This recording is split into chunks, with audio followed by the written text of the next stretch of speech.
vaisseaux, des robots, des chars, enfin bon, je me suis éclaté quoi. Et en ayant des grosses contraintes qui étaient les contraintes que je fixais de l'écosystème que je fixais, les couleurs, le rapport, c'est quoi leur rapport à leur environnement, c'est quoi leur tradition, etc. Et donc toute cette réflexion-là, ça m'a permis de me rendre compte qu'en fait, et c'est ce que je fais maintenant, c'est-à-dire d'une volonté qui était dans le design, déjà ça m'a permis de vivre des choses incroyables, et ça m'a permis surtout de trouver ce que je voulais faire dans le design.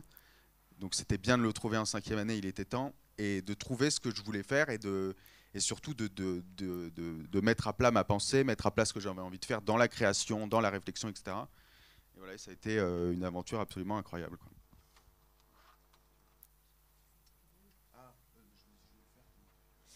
Moi, je veux bien mon PDF.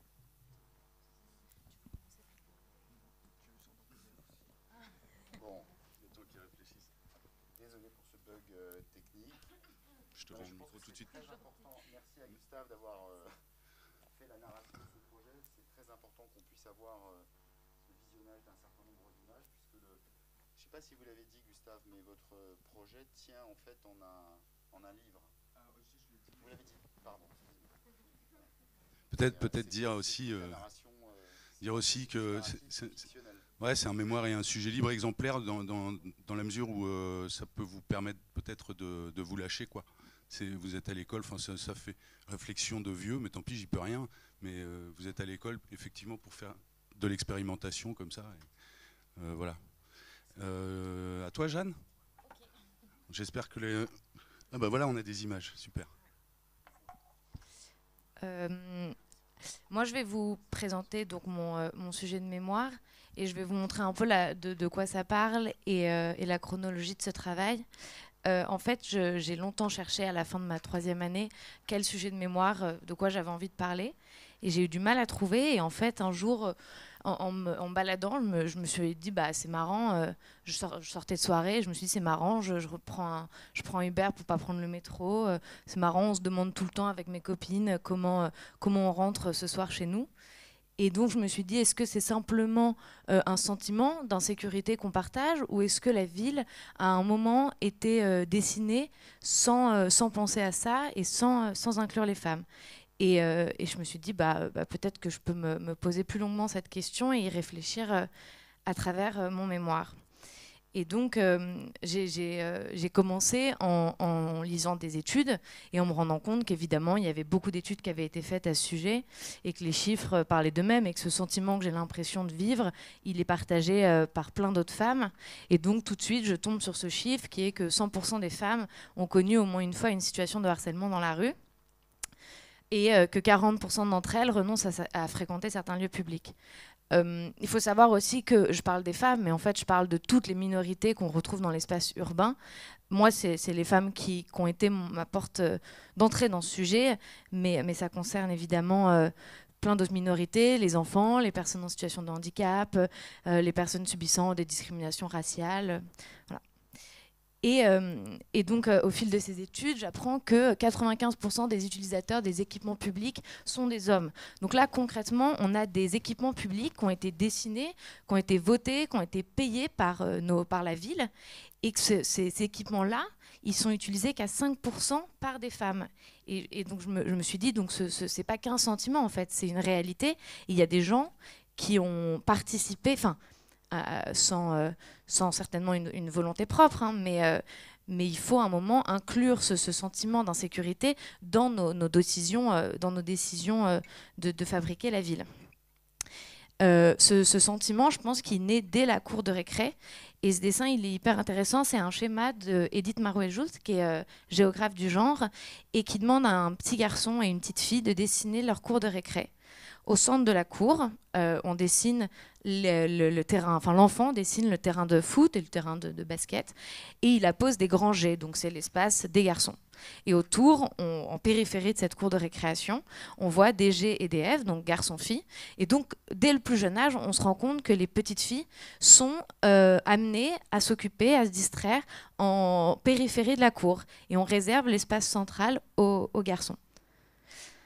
Et donc, je me suis dit, donc cette ville, elle est visiblement faite pour les hommes, mais également par les hommes.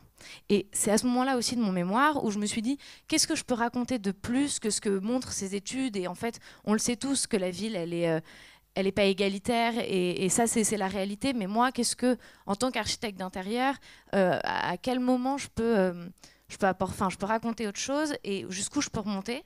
Donc moi, je suis remontée jusqu'à Haussmann. Et parce que je m'intéresse à la ville de Paris, et donc Haussmann, c'est vraiment le grand changement parisien. On vit dans une ville qui a été dessinée par Haussmann, enfin plus précisément par Napoléon III, qui est vraiment Haussmann, c'est un exécutant, hein. Napoléon III, c'est lui qui décide. Il a une image, il rentre de Londres et il a une image des villes militaires, des villes défendables. Et Paris, à l'époque, c'est une ville qui est sale, où il y a de nombreuses épidémies. Et donc, ils décident ensemble de changer complètement la vision de Paris. Ils vont détruire 20 000 immeubles, ils vont en reconstruire 30 000. Et on se rend compte qu'avec ces travaux, les femmes disparaissent de l'espace public alors qu'elles étaient présentes avant. Elles pouvaient avoir des boutiques, avoir pignon sur rue. Elles vont peu à peu disparaître de l'espace urbain parce que ces changements urbains, ils s'accompagnent aussi par la naissance d'un nouvel ordre bourgeois qui va inciter les femmes à rester chez elles et aux hommes à prendre l'espace urbain.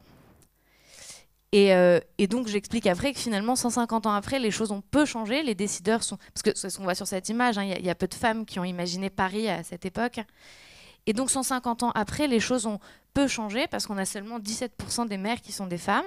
Alors aux dernières élections, on s'est rendu compte quand même qu'il y avait de plus en plus de femmes qui étaient maires et surtout de grandes villes, donc ça évolue, mais elles sont encore minoritaires. Et on le voit sur cette image des maires bretons, on se rend bien compte qu'il y a... peu de femmes. Et en fait, tout mon propos, c'est pas de dire qu'il y a une architecture qui est féminine ou une architecture qui est masculine. C'est simplement de dire que si on n'a pas des décideurs, des gens qui choisissent nos villes qui sont mixtes, et ben on aura des réponses qui sont pas mixtes. Et forcément, ces gens-là, ils pensent un peu tous... ils sont pas mixtes, quoi. Ils sont un peu tous pareils. Et donc, on obtient des chiffres comme celui-là. 75% des budgets publics destinés aux loisirs des jeunes profitent aux garçons. Donc, dès la jeunesse, dès la plus tendre enfance, le loisir, le plaisir profite davantage aux garçons. Et moi, j'ai vraiment cherché tout le long de mon mémoire à faire un parallèle avec l'époque haussmannienne. Et donc, cette notion de plaisir, elle m'a vachement intéressée avec l'image qu'on a du flâneur, dont on entend beaucoup parler. Le flâneur, c'est cet homme qui profite de la ville, se balade.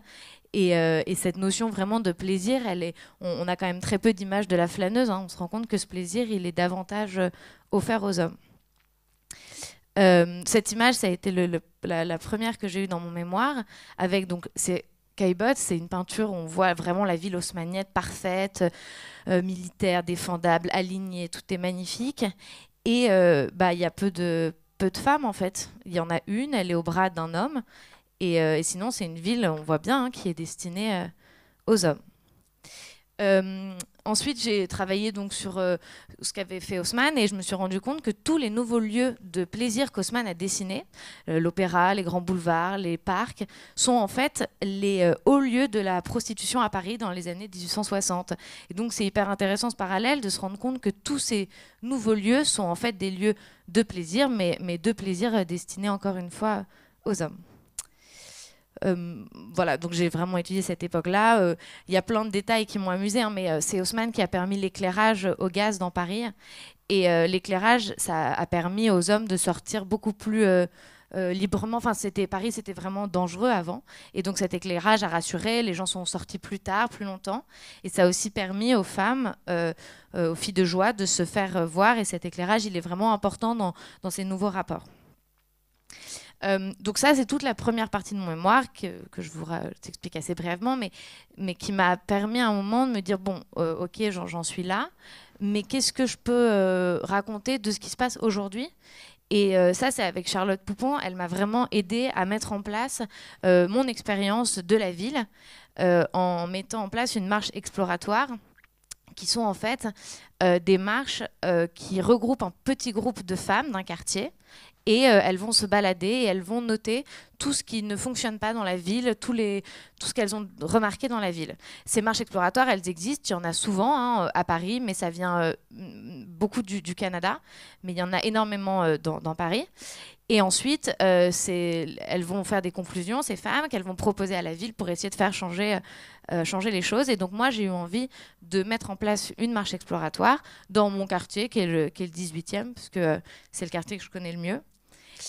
Donc pour ça, alors j'avais un gros problème, c'est quand même la marche exploratoire. Le but, c'est d'aller se balader dans Paris, plutôt le soir. Et en fait, c'était le plein confinement et donc on ne pouvait pas sortir. Et c'était un peu compliqué pour ma marche.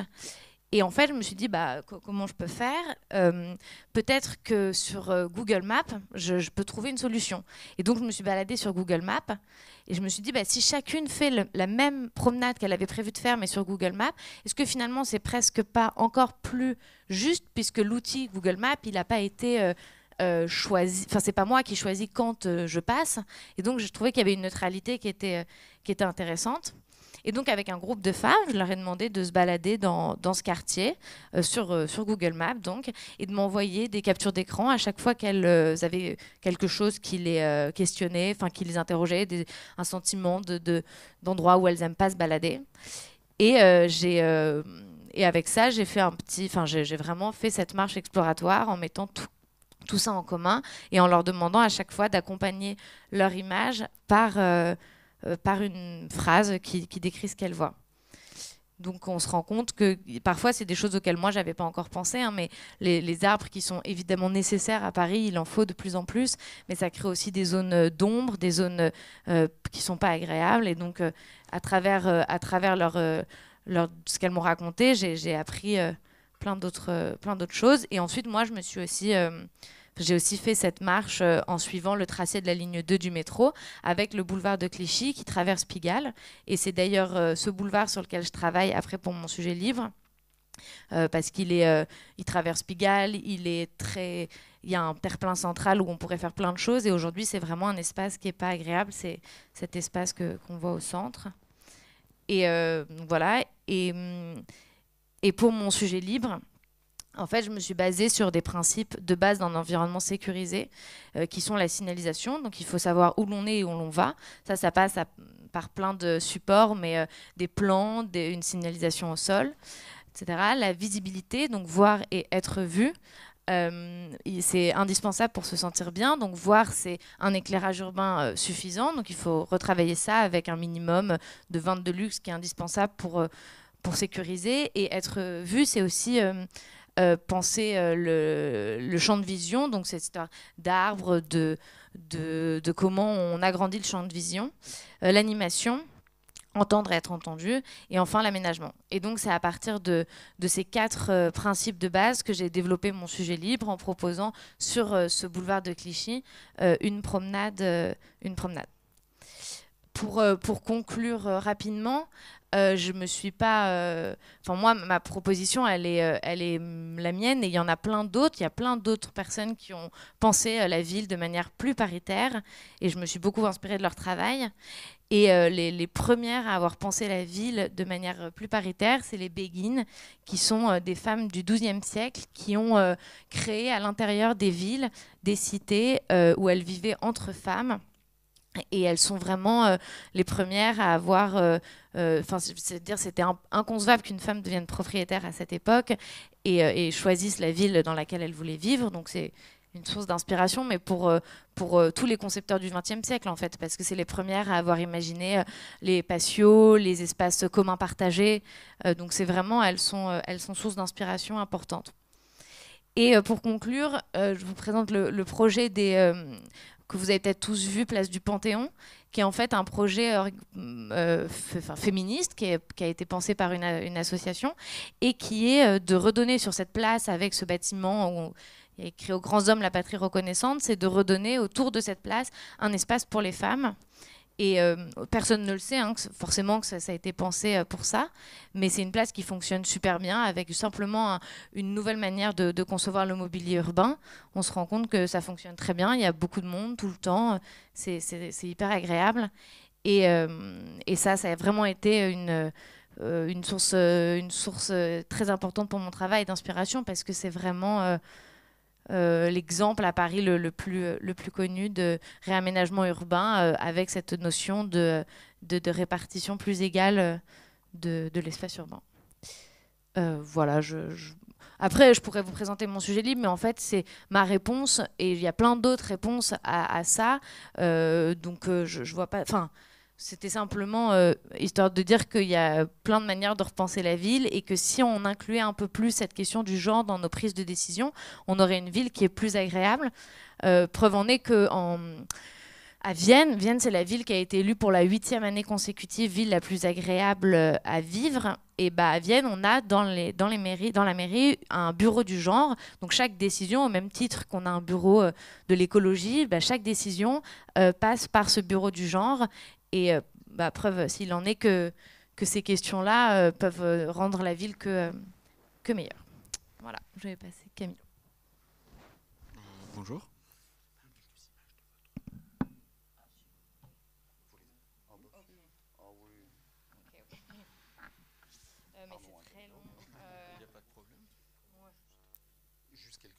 Pour dire quelles étaient la philosophie de votre projet et votre réponse, parce que ça nous intéresse de le percevoir. Alors, je vais essayer de faire vite parce que c'est un peu long, cette partie-là. Hop.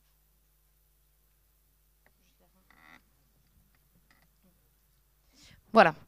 Alors ça, c'est le début de mon sujet libre. Donc avec les principes que je vous ai exposés tout à l'heure, je me suis dit donc comment je réponds à ces principes, être vu, entendre, la visibilité, l'animation. Et moi, je suis partie d'une idée toute simple que en surélevant la ville d'1 mètre, ce qui n'est pas énorme, en surélevant la ville urbaine, hein, pas les voitures, les piétons, pardon.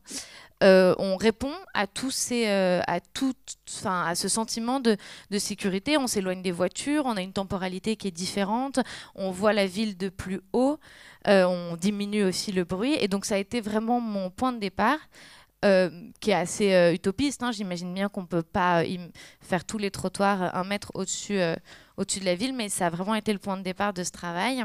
Donc voir la ville de plus haut, moins proche du bitume et plus proche des arbres. La promeneuse est centrale dans la ville. Son action prime sur les autres, les voitures, les commerces. Son espace est sensible, évolutif, passager, en réponse à ce qui l'entoure. Donc je suis sur le boulevard de Clichy, où j'imagine une balade avec des points de rendez-vous comme dans une balade classique. Alors je travaille... il y a tout un travail sur l'aménagement floral, végétal de l'espace, simplement parce que je pense que ce qui est hyper important, c'est d'offrir, pour que les gens s'attardent, en fait, l'idée c'est que les femmes aujourd'hui sont davantage en mouvement dans la ville, et donc pour qu'elles s'attardent, pour qu'elles profitent plus de la ville, mais pour que tout le monde profite plus de la ville, si on crée des temps de pause et qu'on offre des choses à voir, en fait, on va ralentir le mouvement. Et donc, c'était cette idée d'apporter une nouvelle végétation à ce boulevard avec les changements de saison, un nouveau spectacle au fil des ans. Et donc, je travaille vraiment autour de cette végétalisation. Je pars aussi de ce qui se fait de plus en plus, je pense qu'on va en avoir de plus en plus dans Paris, mais on modifie la couleur du sol, on utilise des bétons blancs. Ces bétons, ils ont des propriétés écologiques parce qu'ils permettent de diminuer la chaleur. En fait, on se rend compte qu'en plein été, avec un béton blanc, on perd 4 degrés. Donc, c'est super important. Et moi, je m'en sers surtout pour dire que ça permet surtout de rendre la ville plus lumineuse. Et qu'à finalement, c'est pas grand-chose, hein, mais déjà, on a un sentiment plus agréable. Et donc, bon, après, je vous le passe ça rapidement. Voilà, mon propos, c'est vraiment de dire, le banc public, aujourd'hui, il offre une position, une manière de s'en servir. Finalement, on se rend compte que c'est toujours les mêmes genres de personnes qui sont sur les bancs publics, alors qu'avec de nouvelles structures qui permettraient des usages divers, on aurait peut-être des gens plus différents qui s'y installent. Et donc, c'était ça l'idée. Et on retrouve mon schéma de départ, donc avec cette idée de surélever la ville, qui prend finalement une forme plus... qui s'inscrit plus... Ah, pardon, ça, c'est plus dans le truc. Et je vous montre juste donc un travail sur l'éclairage urbain, comment... Et donc, on obtient ces structures-là qui, en fait, sont juste un support pour plein de choses. C'est dessiné, mais il n'y a qu'une chose qui est vraiment définie, c'est une hauteur d'assise à 45.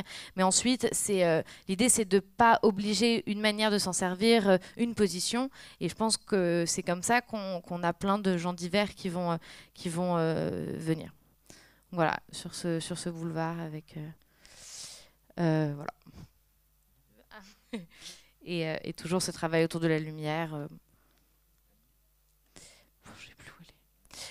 Voilà, je vais passer le micro à Camilo. Merci. Alors, je vais chercher.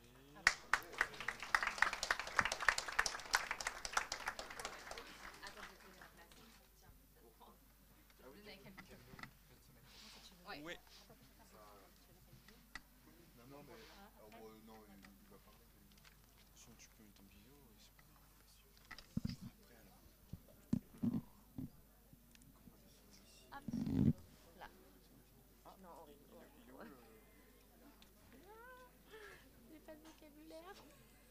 mettre en vidéo. Oui, là à droite.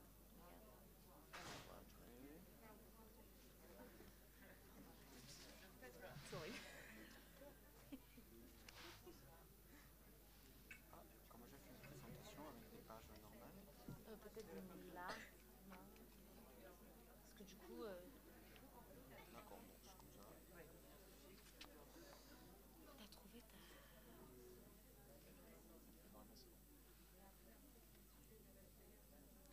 ta... Alors, bonjour à tout le monde.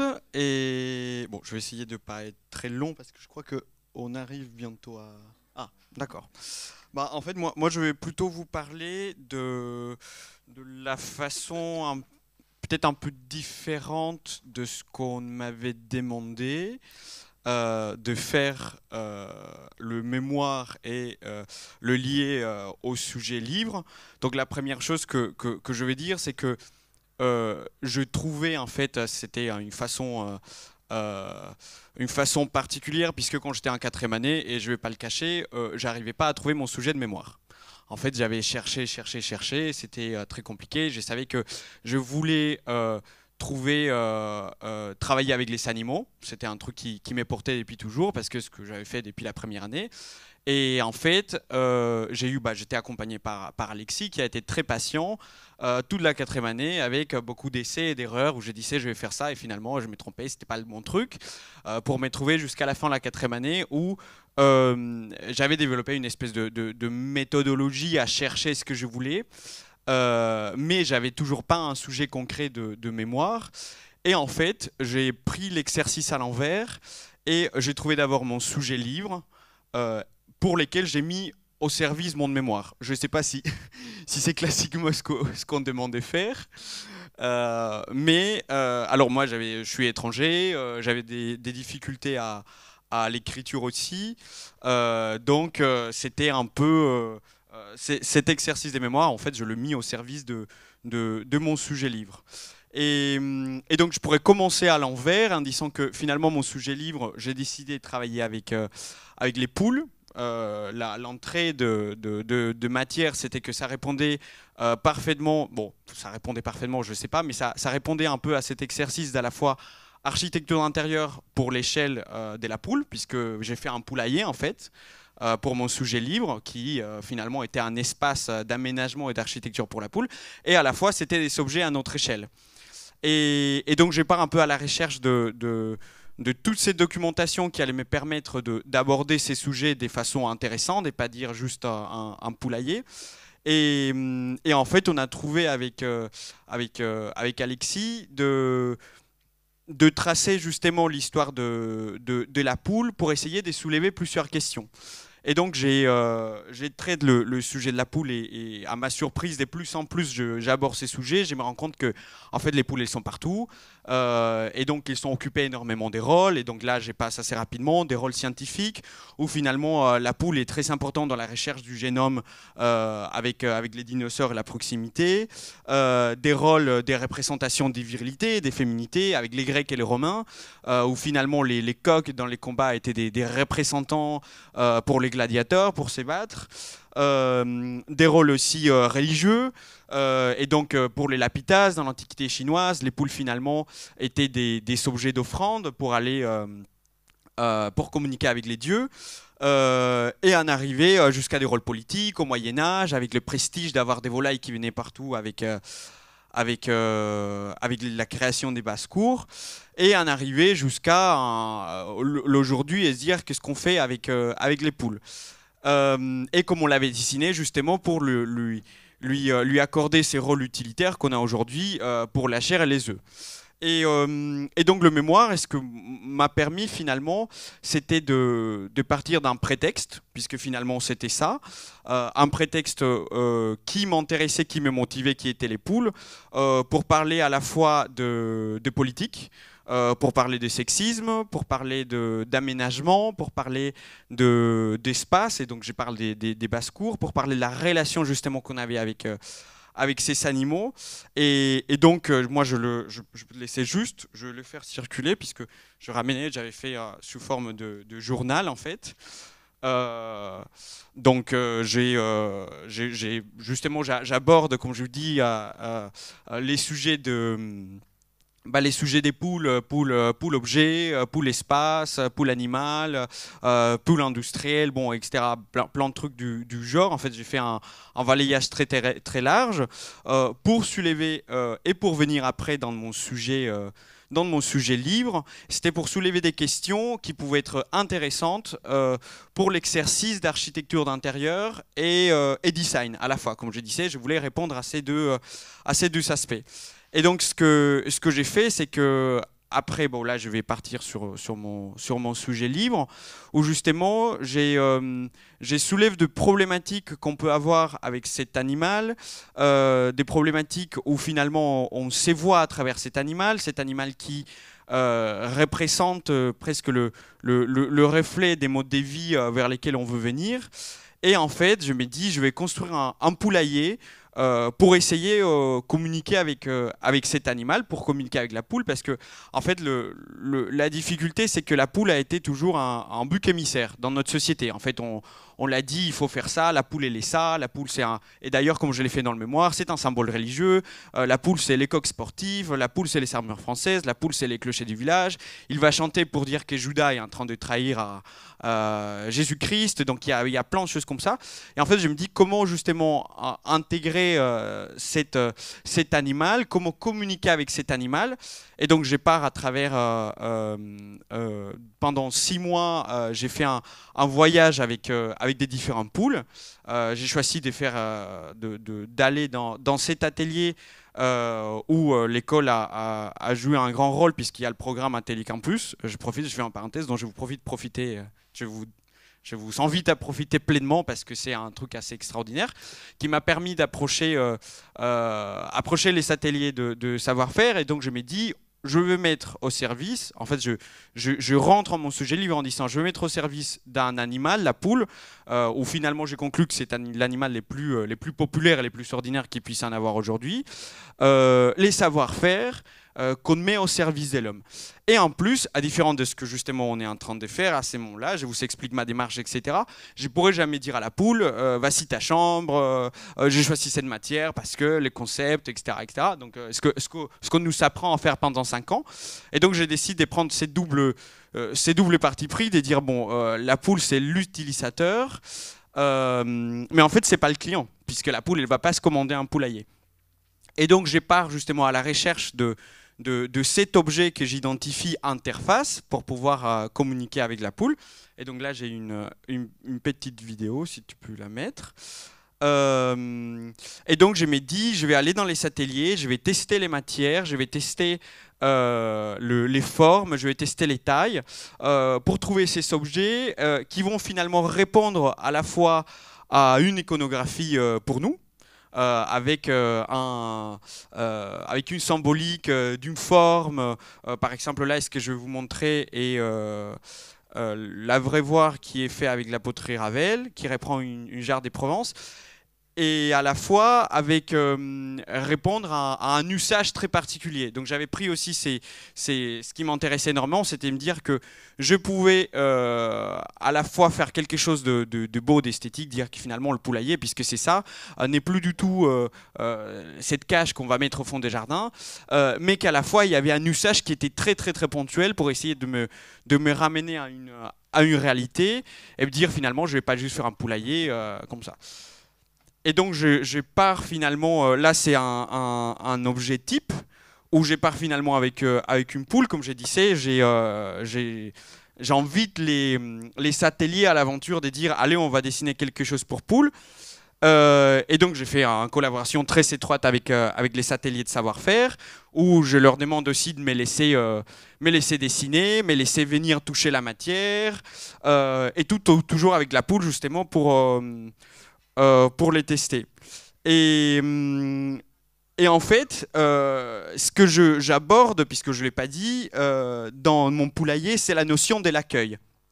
Et donc après avoir, comme je disais, soulevé toutes ces questions dans le mémoire, je me dis finalement, qu'est-ce qui se passe si on accueille cette poule, et d'ailleurs mon projet s'appelle Le poulailler, une chambre en plus, cet animal comme un invité d'honneur. Et qu'est-ce qui se passe si finalement on prend la poule comme quelqu'un des très très importants qui arrive à la maison, où on conçoit le poulailler comme la chambre qu'on va préparer pour un enfant qui arrive avec le même précieux, avec le même investissement, ou encore une chambre à louer, etc. Et donc je questionne à travers ces objets les rapports qu'on peut avoir avec l'animal. Donc par exemple, on ne va plus du tout lui donner à boire dans un bac gigantesque, mais je dois prendre le temps de lui donner à boire des lots qui va finalement partir dans cette jarre qui est intercuite, qui à la fois va garder l'eau froide. Ou encore avec le poulailler que je n'ai pas de photo, mais je vous invite à aller regarder sur les sites Diploma. Poulailler que je conçois comme un espace ouvert, en me disant finalement la poule elle est libre d'aller là où elle veut, mais je prends par exemple le soin de prendre le perchoir là où elle dorme, et je vais le rentrer à la maison comme ça finalement il ne sera pas mangé par le renard. Donc, ce que je pourrais dire, pour ne pas m'allonger plus dans ma démarche, c'est que je pense qu'il n'y a pas de... Par rapport à l'effet que j'étais assez perdu quand j'avais fait le mémoire, et aussi les sujets, je sais que c'est pas évident, mais en fait que tous les sujets sont complètement valables. Je pense que ça c'est assez important. Vraiment, il n'y a rien d'inintéressant, ou il n'y a rien de moi, voilà, mais c'est plus se dire que finalement on peut, ce que je veux montrer là, on peut mettre les designs vraiment partout. Je pense on nous l'a dit énormément des fois, mais qu'en fait on peut vraiment aller là où on souhaite, même si ça paraît un peu farfelu de dire qu'après passer 5 ans à faire des boutiques et des showrooms, etc., en fait, on peut aborder un poulailler, par exemple, en tant que designer camandien. On fait pas... Donc... non, on fait pas que ça, c'est vrai. Donc voilà. Merci de m'avoir écouté.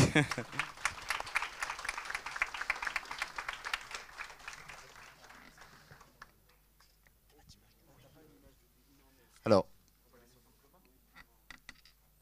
on va aller faire un petit tour sur Diploma pour que vous puissiez voir des éléments du projet fini. Et puis après, j'aimerais bien qu'après, Gustave, vous pouvez après retrouver faire un slideshow rapide de l'histoire de machin. Alors, je meuble en attendant que la technique nous sauve.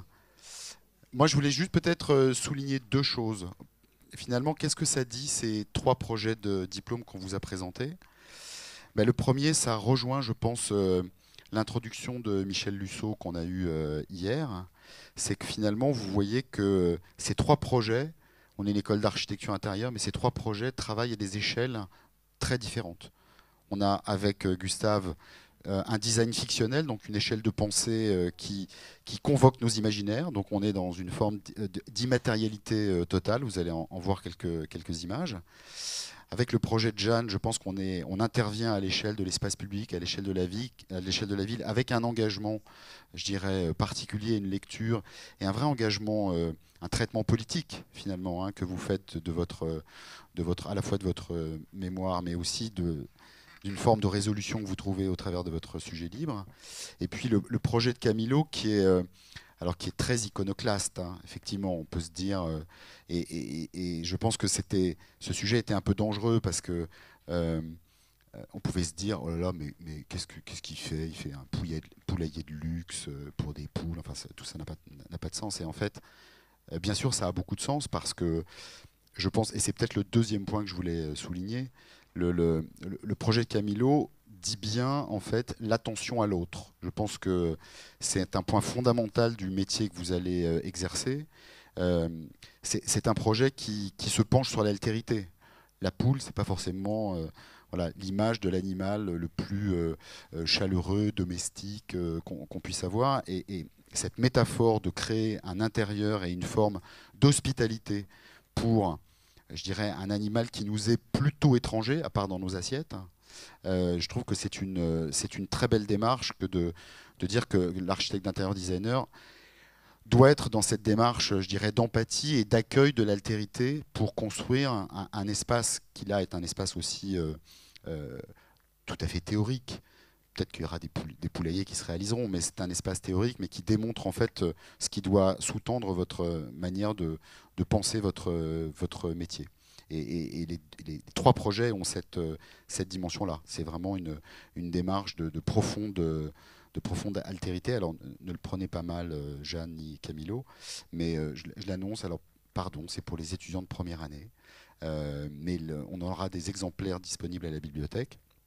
Le mémoire de Gustave, qui s'appelle la chance de Côme, vous sera donné dans un pack avec le livret d'accueil d'étudiants pour les étudiants de première année. C'est une belle aventure initiatique. Voilà, c'est...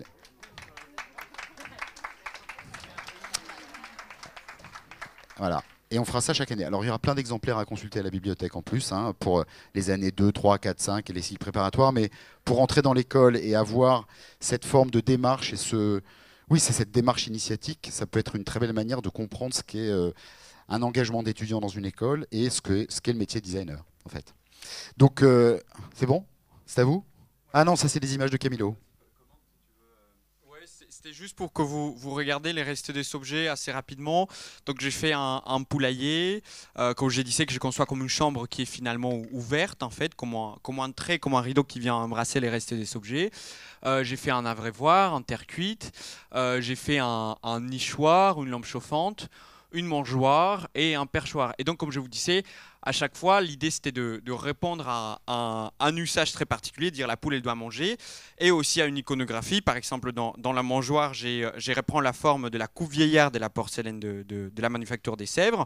Mais vous me direz, en fait, la poule, qu'est-ce qu'elle s'en fout, manger par terre ou dans la porcelaine des Sèvres, en fait, là, ça l'est égal.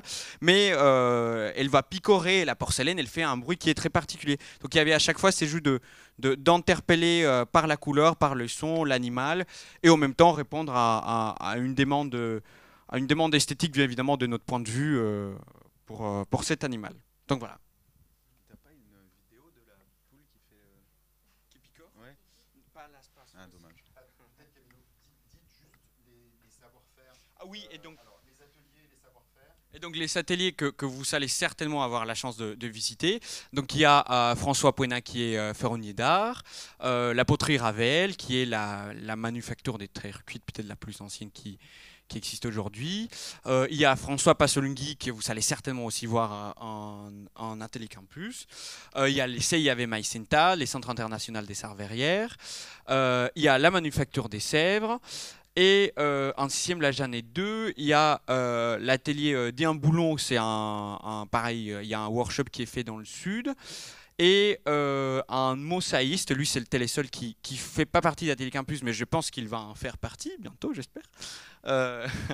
Qui est un des derniers mosaïstes en France, qui s'appelle David Dalichou. Donc voilà. Dalichou. je montre donc... attends, ouais, ça va être mieux comme ça.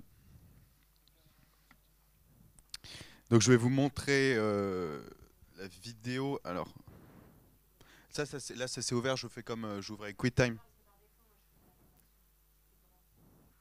Je fais comme ça et je fais comme ça. Ah oui, attends. 4, c'est ça. On va faire comme ça. Ah non mais c'est bon, je vais y arriver. Attends, hop, hop, hop, hop. Donc ça c'est le film. En fait, quand j'ai fait mon oral, j'avais un... Donc c'est une partie du film que j'ai fait. J'avais en fait un film qui tournait comme ça, et je lisais un texte parce que et je l'avais synchronisé. En fait, j'avais fait un film, ce qui était bien, comme ça, j'étais tranquille, je pouvais lire, etc. Comme quoi, on peut vraiment faire ce qu'on veut comme diplôme, quoi, et comme présentation aussi, il faut se l'approprier. Donc c'est Calcès, c'est le destin d'une civilisation, et en fait j'ai fait un livre, et là j'ai fait un film, et le film en fait j'ai pris plaisir à le faire, et il y a des parties que j'ai essayé d'animer. Enfin bon voilà. Donc c'est le début, ça c'est l'écosystème que je mets. Attends, est-ce qu'il y a la vidéo? Non, c'est peut-être pas là. Ouais, non, c'est bon. Donc ça c'est l'écosystème au début, donc j'établis un écosystème avec des poissons, donc c'est mon monde imaginaire, des poissons que je reprends, c'est des illustrations que j'ai reprises et que j'ai recolorées, retravaillées, etc. Et j'invente un vocabulaire pour ce monde-là, parce qu'il faut que l'écosystème soit unique, quoi. Donc voilà, ensuite il y a l'écosystème des poissons, la faune marine, il y a aussi les arbres. Donc je crée les noms des arbres parce que en fait, les poissons et les arbres et sont les matériaux d'usage pour créer le design. Et ça me permet aussi de créer une langue. Donc par exemple pour les huttes qu'il y a au début, pour les couleurs, etc. Il y a des arbres, ils vont s'inspirer des arbres, ils vont s'inspirer des fleurs, ils vont utiliser les arbres pour la matière première, etc. Donc c'était important que si je crée un monde parallèle, j'ai une... Quoi? Ah oui. Que si je crée un monde parallèle, en fait, que j'ai aussi une langue parallèle comme Tolkien le faisait. Voilà. Ça, et ensuite, ça c'est le point de départ. Il y a une catastrophe, un maelstrom où en fait, il y a c'est une partie de la carte que j'ai faite. Il y a une partie il y a donc les Calciens qui vont venir et qui vont arriver sur le nord. Ils sont chassés de leur endroit originel et ils arrivent au nord de l'île. Voilà, donc l'histoire sur 5 âges. Premier, deuxième, comme je vous ai expliqué tout à l'heure. Et à chaque fois, là, j'ai mis, j'ai remis tous les objets que j'ai créés pour chaque âge et des éléments, des événements un peu importants déclencheurs de ces différents âges. Donc là, ça c'est une petite animation. Et donc c'est la plage où ils arrivent en fait. C'est l'illustration de ces pêcheurs qui arrivent sur la plage. Voilà, la création de Cals. Là, je reprends pas mal de parties qui sont dans le livre. Voilà, l'écosystème. Inspiration des poissons pour créer les objets au début. Et ensuite, après, je déroule tous les objets. Voilà, ça c'est les balbes, les petites huttes au début. Le village au début, voilà, donc inspiré des poissons. Il y a l'écosystème qui est en équilibre au début, tout se passe bien. L'intérieur. Tac, tac, tac. Les couteaux pour tuer les poissons et être respectés dans la manière dont on les tue. Voilà. Je suis même allé jusqu'à écrire des recettes parce que ça me faisait plaisir, quoi, parce que vraiment. Et après, donc j'ai fait là des pirogues. Voilà pour la chasse des poissons. Pour les rites aussi. Une petite animation quand même, j'ai passé du temps. Non, c'était vraiment. C'était long. C'est beaucoup de travail par contre, hein. Voilà, donc les rites, en fait, ça c'est un des rites que j'invente, qui est le fait pour devenir un homme ou une femme d'ailleurs accompli dans ce, non, mais c'est un dérapage, mais contrôlé parce qu'en fait, il y a aussi la volonté de proposer, parce que dans mon village, il n'y a pas d'inégalité homme-femme, les hommes ou les femmes ont le même rôle. Et voilà, bon, je vais arrêter là-dessus parce que je pense que voilà.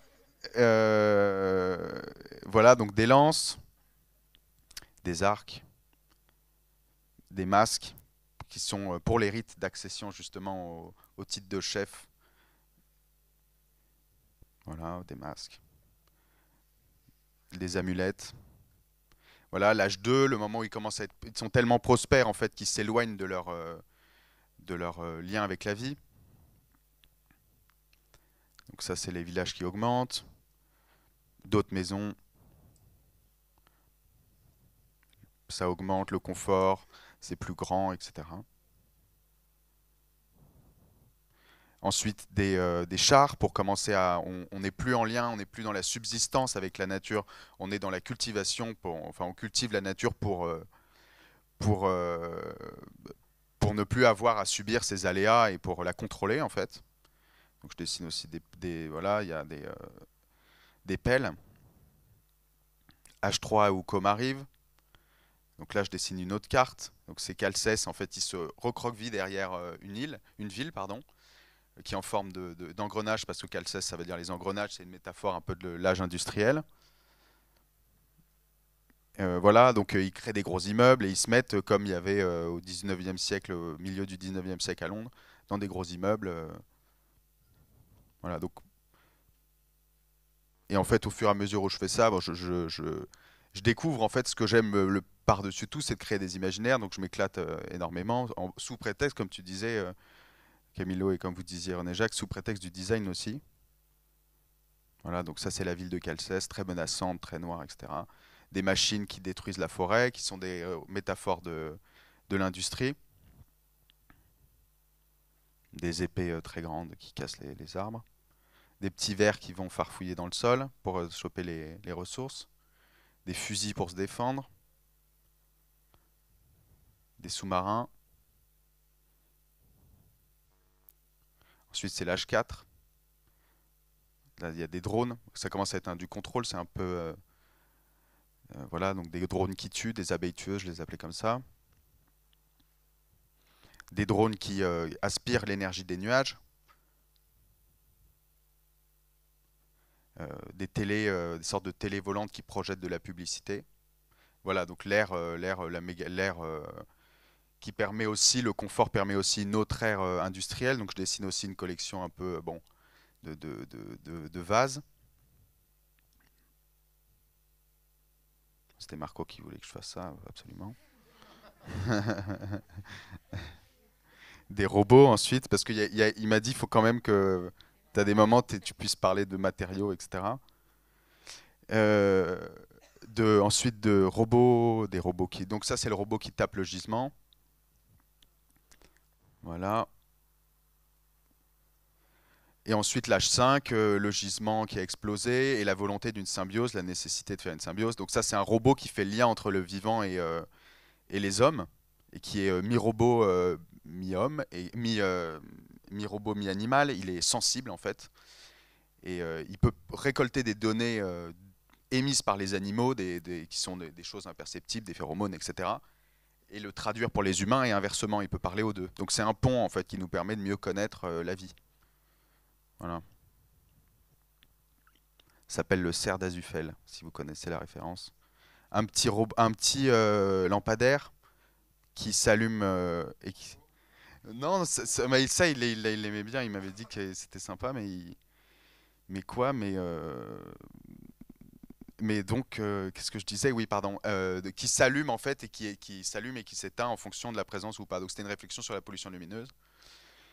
Et ensuite, à la fin, les maisons qui se déplacent, et c'était une réflexion sur la ville, en fait, si les maisons, elles se déplacent, en fait, comme il n'y a pas d'empreinte sur le sol, est-ce que ça modifie pas tout? Ça peut être une manière de vivre, parce qu'il n'y a plus de ville, donc il n'y a plus de route, donc il n'y a plus de... Voilà, donc est-ce que ce serait pas une manière, finalement, de réinventer la ville? Encore une fois, très utopique, design fiction, etc. Donc ça, c'est la fin, c'est l'image de la fin, voilà, de cette ville où maintenant le pouvoir de la fabrication a fait qu'ils ont été capables de réinventer leur vision avec la vie. Et de toute cette aventure, ils en tirent en fait des choses négatives, mais aussi un pouvoir exceptionnel qui est le pouvoir de fabrication des hommes. Et voilà.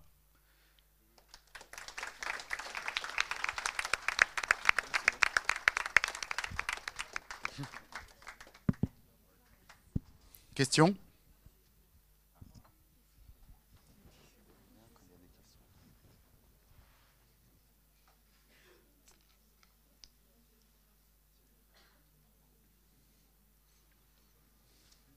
Ah.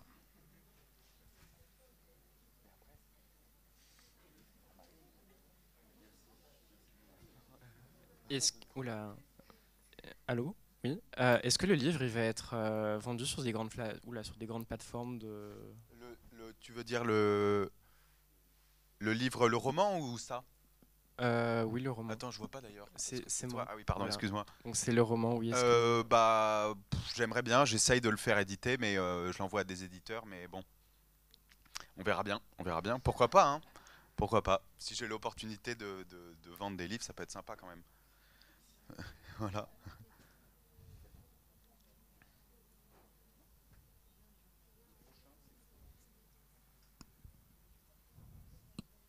Il y a quelqu'un qui pose pour Gustave. As-tu créé tes objets dans l'ordre chronologique de l'histoire ou au contraire tu les as fait dans le désordre?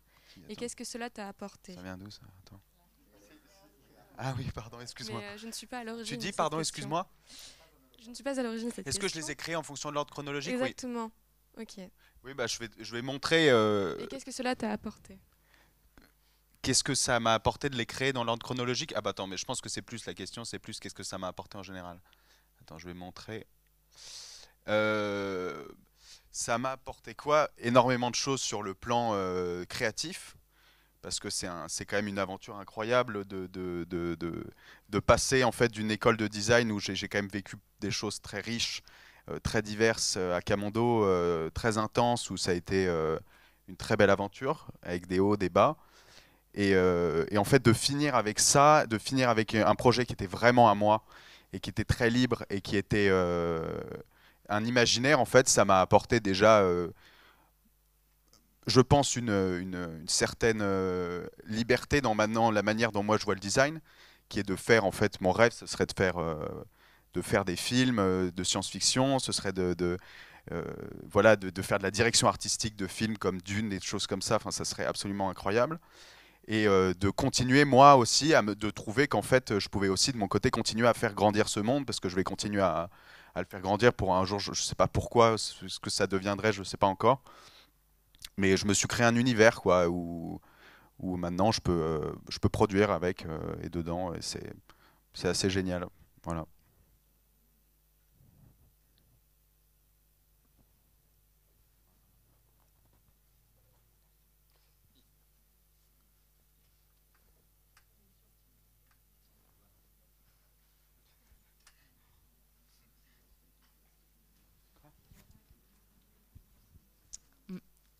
Ça a pris combien de temps de faire tout ça?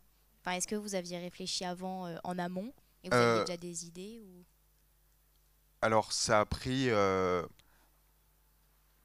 j'ai commencé, en fait j'ai eu l'idée au début, d'ailleurs Jeanne, tu t'en rappelles, au début je voulais travailler je voulais faire une ferme, et Marco Mencacci, que vous devez connaître aussi, m'a dit mais enfin non, fais ce que tu as voulu faire, c'est-à-dire fais l'histoire de Calcès, etc. Donc j'ai commencé un peu en retard, j'ai commencé en mars, mi-mars je crois, et j'ai fini le 22 juin, la veille du diplôme. Et donc j'ai travaillé, ouais, je pense que j'ai pris 5 jours de pause. Bah, c'est ça le diplôme en vrai, bah, c'est comme tout le monde, je pense, je travaillais 10 heures par jour,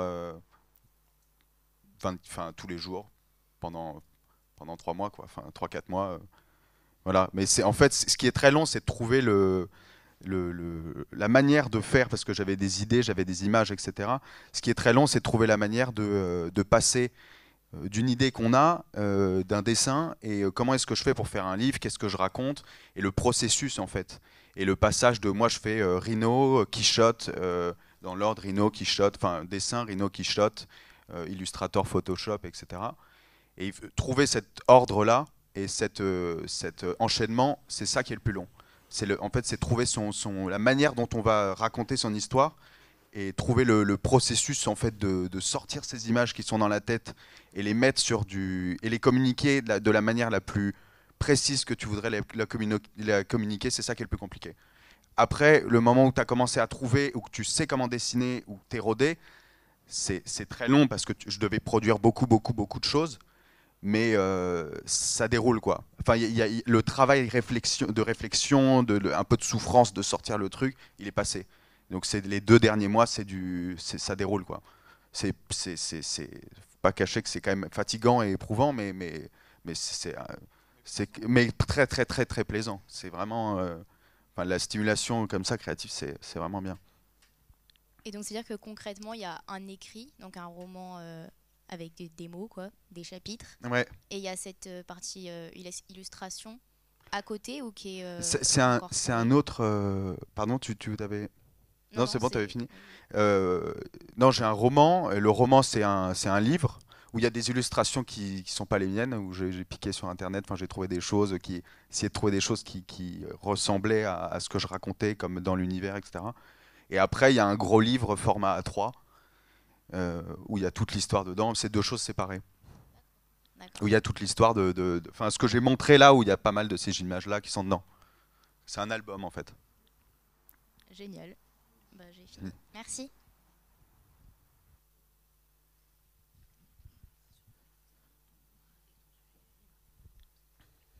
Ouais, c'est ça.